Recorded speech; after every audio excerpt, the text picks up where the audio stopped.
Hello, and thank you for spending another midweek moment with the Wisconsin property taxpayers. I'm Paul Rozeski. Today is Wednesday, the 6th of November, 2024.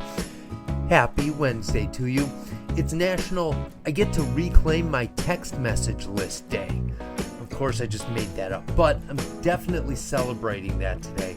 Gotta say, I've been voting absentee for years, but this election taught me you might just get text message spammed into oblivion about returning your ballot.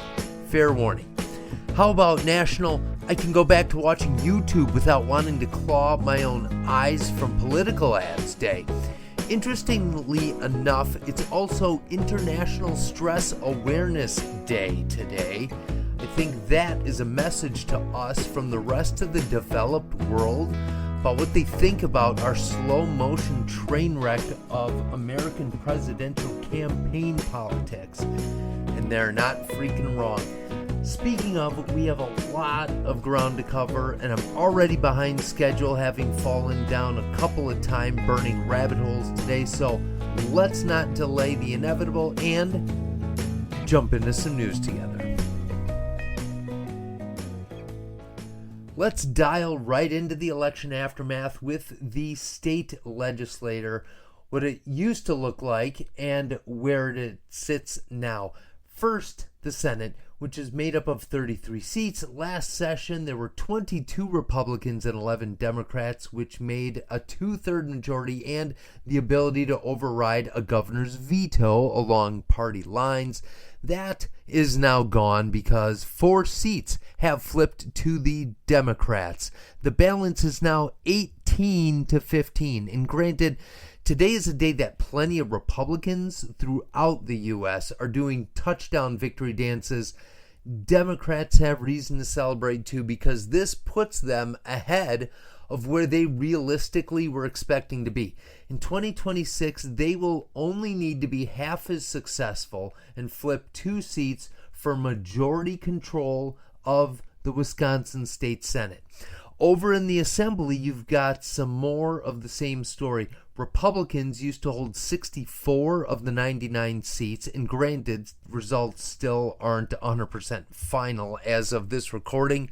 However, unless some unexpected surprises happen, the Republicans, while they'll still have a majority, I counted that they'll be down 9 seats with a count of 55 to 44.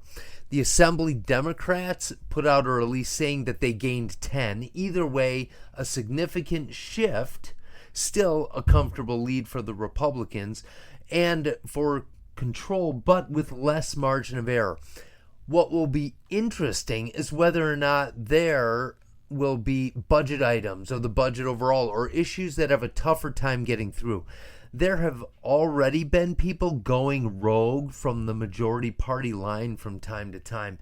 And now there could be some folks taking advantage of an opening to play politics or demand tit-for-tat support on other issues. Maybe the Senate to the legislature, maybe within the party or across party lines. Either way, I'm wondering if the budget is going to be a more drawn-out, tortured process. Like they always say, hope for the best, but plan for the reality of new legislative maps. In other news, in talking about International Stress Awareness Day, how many political pollsters and pundits are yet again covertly updating their resumes today? I mean, seriously, political polling has securely replaced the meteorologist for being the punchline in jokes about not needing to be any good at your job and getting stuff wrong without consequences. And at this point, Wisconsin has to be giving ulcers to all these national pollsters. 2 years ago, we had a split ticket with Tony Evers winning the governor's race and Ron Johnson winning the Senate race. Jump ahead. And we have another split ticket with Donald Trump winning and Tammy Baldwin the presumptive winner of her Senate seat. We are a purple mess, and it is driving them nuts. Meanwhile, you know who loves these split tickets and is doing end zone celebration dances? All the locally owned legacy media in Wisconsin. Radio and television sales reps and their general managers. If it's purple, that means it's close. And for them, at least with this last election, all the October ad revenue they sold will carry their entire quarter, and then next year they just have to hold on and scrape by, because 2 years from now, while it won't be a presidential campaign type dollars, there will be a big chunk of money spent on the governor's race, the district attorney's race, the Senate races, along with another holy grail of money magnets, the Wisconsin Supreme Court. Combined together, each of these high-stakes races will equal more than the sum of their parts. Aren't we lucky? And don't say I didn't warn you. And finally, I had to eventually give up on the infinite rabbit hole of trying to find out how many ballot referenda passed.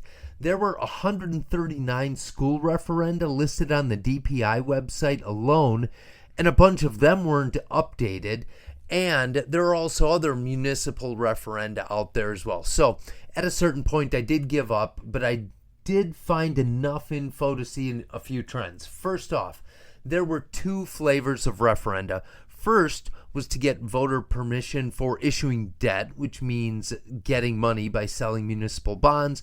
Flavor number two is to raise property taxes. Of the 56 that were going to sell bonds, they all passed except 7. Of the next 53 that I tracked down before I cried uncle, voters gave the okay to add another increase to property taxes. 37 passed and 16 failed. That is definitely opposite of the trends that we've been seeing up to this point. Overall, the approval rates on school referenda were slowly and consistently declining and got down to a 60% approval rate statewide. But now it jumped back up to almost 70% approval rate for property tax increases, and 88% of the municipal bond referenda were approved.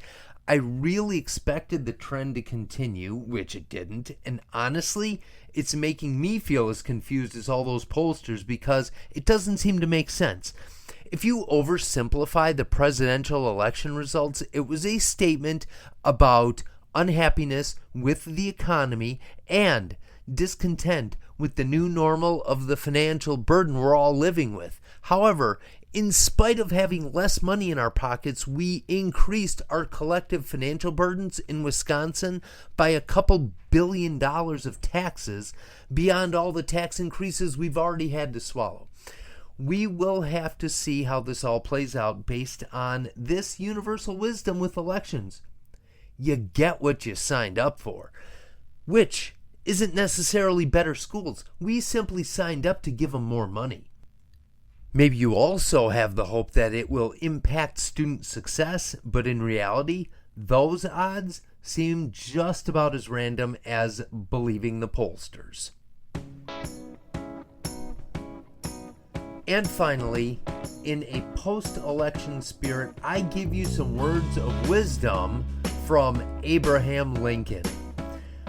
Quote, "A house divided against itself cannot stand." Unquote. Hopefully, we have a chance to move on.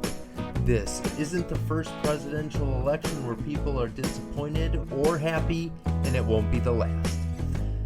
Have a great second half of your week, and as always, thanks for listening. Wisconsin Property Taxpayers Inc. is a nonpartisan membership organization consisting of thousands of small business, farm, and homeowner members in every ballot-casting corner of the state. Founded in 1985, the organization is committed to providing its members with up-to-date information, legislative advocacy, and exclusive cost-saving benefits. Find out how to join at WPTOnline.org/join.